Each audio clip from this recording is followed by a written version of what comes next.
Sheriff's Deputy Megan McCarthy, along with former FBI Special Agent and Fox News contributor Nicole Parker. Great to have both of you on. This is the only time, I'm going to play the soundbite, but this is the only time the jury has actually heard from Daniel Penny because this was his interview with police. Nicole, listen to this and I'll get your response.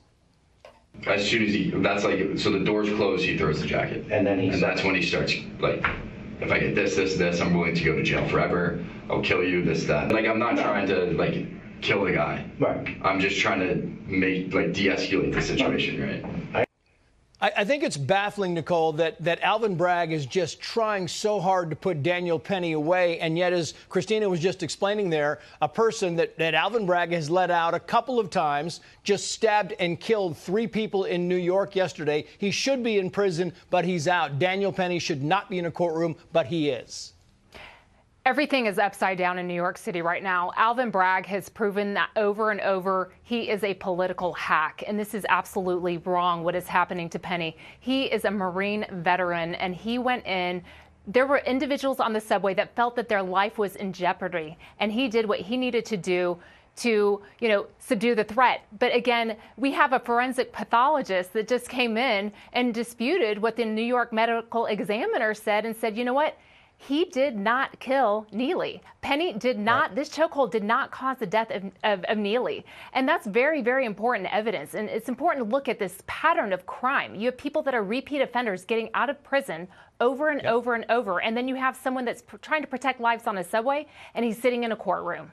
Yeah, it really is. So the New York Post writes the following here. A Tren de Aragua, linked migrant accused of robbing a Manhattan prosecutor in her apartment building while performing a lewd act, smirked, laughed, and yawned in court Thursday as a judge finally locked him up. We'll kind of show you some of the pictures of him smirking and yawning in court like it's no big deal. These gang members go to court. They know, Megan, they're going to be released. They know that they're not going to spend much time in jail because they've been told by the other fellow criminals they work with and hang out with that it's not a big deal.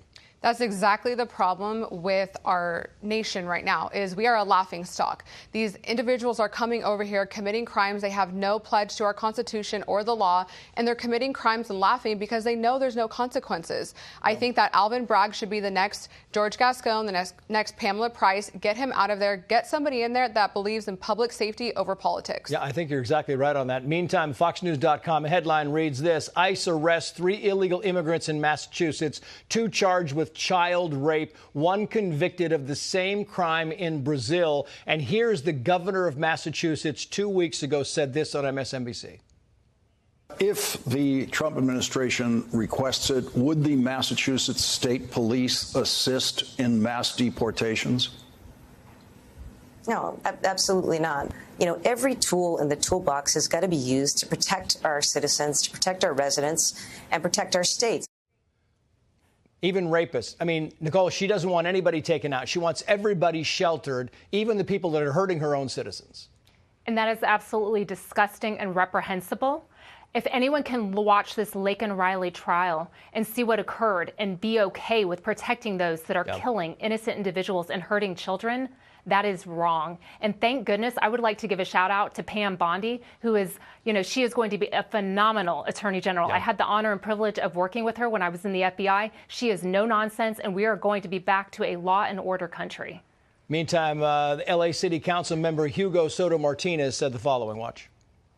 I think we're going to have to lead a much larger movement against this future president. Obviously, he's going to have a lot of power and a lot of resources at his disposal. But what we are sending as LA city officials is that the city of Los Angeles will not participate in any collaboration with ICE.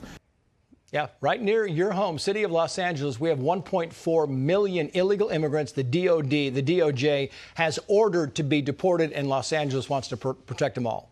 I think they all should take up note on Title 8, Section 1342 III that says it is a federal felony to harbor an illegal immigrant, and they should be rightfully prosecuted. Like I said, our public safety should take priority over politics, and we should take care of our citizens here before we take care of illegal immigrants that have no right to be here. Yeah.